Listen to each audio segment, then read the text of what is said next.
Bom dia, pessoal. Como é que vocês estão? Espero que todos estejam bem.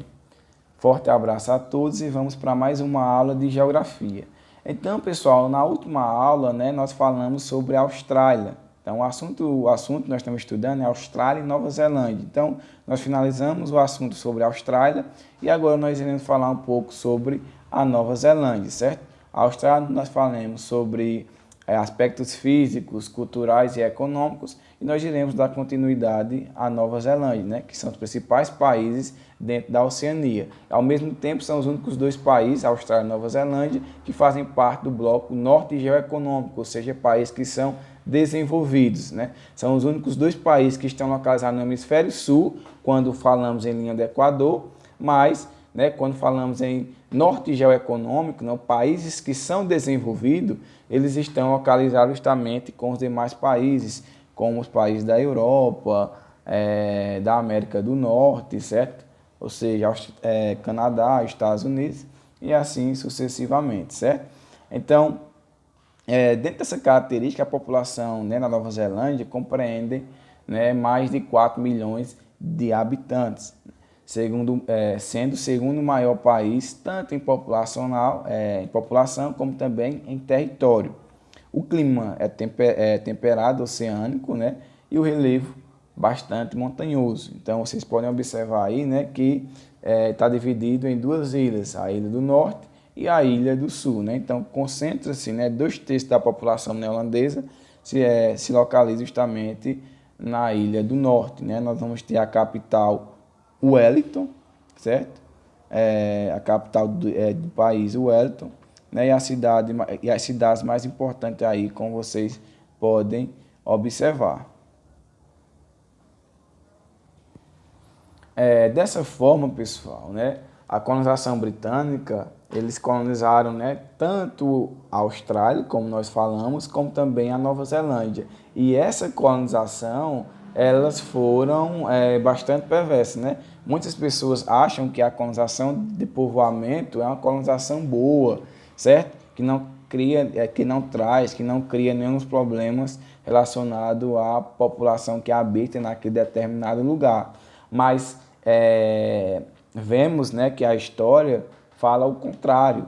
Se a gente procurar a população nativa da América do Norte, praticamente foi dizimada. Você não dificilmente encontra população nativa nos Estados Unidos. Você vai encontrar mais praticamente lá no Canadá.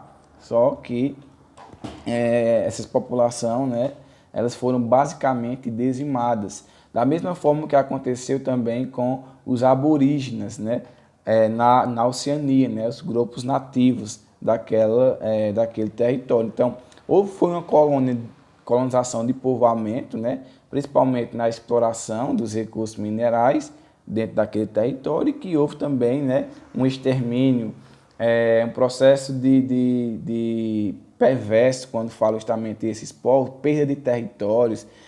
Os colonizadores levaram doenças para esses povos, Então, esses povos, eles sofreram muito, Na Nova Zelândia, nós vamos ter os maoris, que é constituído justamente de aborígenes, grupos, pessoas que são guerreiros, nativos guerreiros, Eles representam 13% da população do país.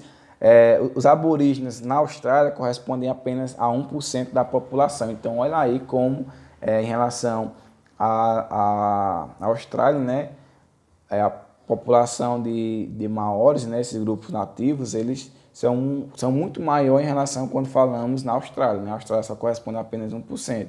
Então, resistiram fortemente ao processo de colonização, tanto no viés de resistência, principalmente da própria cultura, ou seja, cultivar, deixar seus costumes,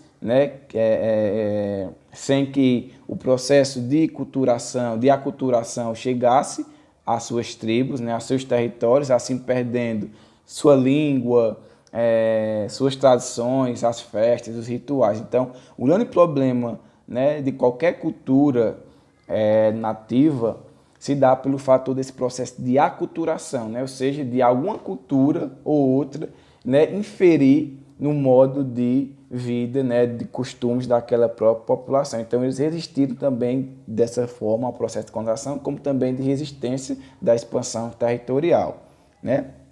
Então, há uma política, né, de proteção aos maores, né, que é justamente como principal fator que fez com que também essa população esteja provavelmente estimada em 13% da população, né, baseado na democracia, no direito feminino ao voto, sindicatos trabalhistas, aposentadoria, assistência médica, né, que de certa forma, né, dentro dessa própria população, às vezes cria até assim, um preconceito em relação por esses fatores, mas de modo geral, a população neozelandesa, certo? Ela é bastante democrática quando a gente fala nos aspectos, né, de bem-estar social, que isso faz com que, se nós temos um país de bem-estar social, ou seja, que o Estado garanta uma série de benefícios para a população, claro que a população vai estar, né, vivendo em condições melhores. Até por isso que, quando um governo se preocupa com o bem-estar da população, ou seja, quando o Estado ele é governado, né, para o povo, né, aí sim, nós temos um desenvolvimento da população. Então, não vamos confundir, pessoal, Estado de governo, né? Muitas pessoas dizem, o Estado é corrupto e tudo mais. Epa, peraí. Não é o Estado que é corrupto, são as pessoas que estão dentro do Estado. Porque governo e Estado são totalmente diferentes. O governo, né, é a cúpula que administra o Estado e que ele é provisório. Ele muda, o governo ele sempre muda de 4 em 4 anos e assim sucessivamente, certo? Então o governo ele muda. Já o Estado não, ele é permanente. O que é o Estado? São as instituições públicas que vai garantir isso aí, certo? Os benefícios para a população, que são o Estado. Então, a escola pública, uma delegacia, um posto de saúde, uma escola pública. Então, tudo que é público é o Estado, são instituições. Ou seja, não é o Estado que é corrupto, né? Mas sim as pessoas que estão dentro do Estado, estão dentro do governo, se aproveitam para se beneficiar. E quando dentro de um governo há uma transparência, né, perante o que é gasto, o que é gasto dentro dos determinados setores, dentro da sociedade, há uma transparência, há uma democracia realmente, e que há um governo para o povo, realmente as coisas funcionam, certo? Realmente as coisas funcionam. É tanto que a gente vê aí na Austrália e na Nova Zelândia, praticamente não tem mais casos de Covid-19, certo? Justamente da Covid-19, levando em consideração justamente esse processo de realmente o Estado se preocupar com o bem-estar, né, da população.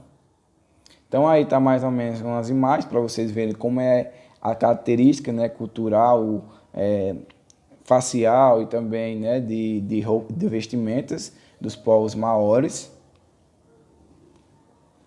Os aspectos econômicos nós temos na Nova Zelândia, né, uma renda per capita entre 33 mil dólares, um PIB que supera 140 bilhões de dólares, uma expectativa de vida 79 anos e mais de 60% da população possui formação de nível superior. Olha aí, pessoal, como, né, quando o governo investe em educação, em ciência, a população ela consegue ter um bom rendimento dentro do seu país, né? Ou seja, tem pessoas capacitadas para trabalhar em qualquer setor. Então, 60% da população tem nível superior, né? Diferentemente aqui do Brasil, nós vemos que muitas pessoas nem concluiu o ensino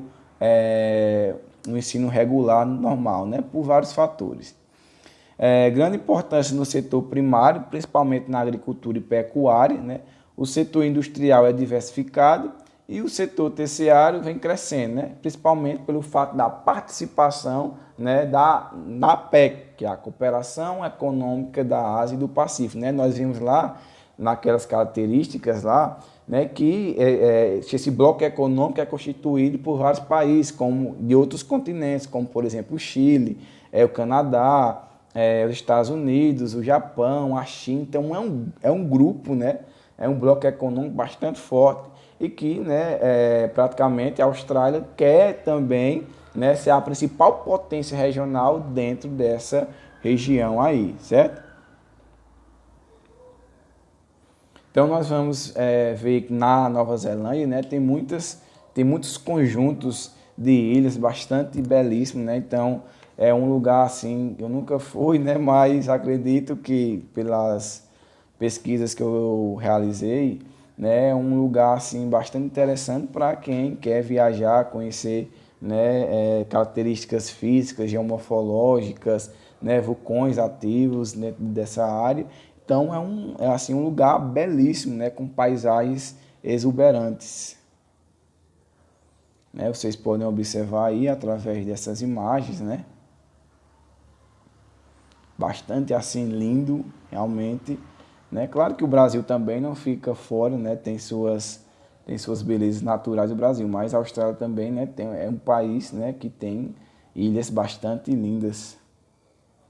Então é isso, pessoal. Então, nós finalizamos esse assunto Austrália e Nova Zelândia, né? Qualquer dúvida eu estarei à disposição.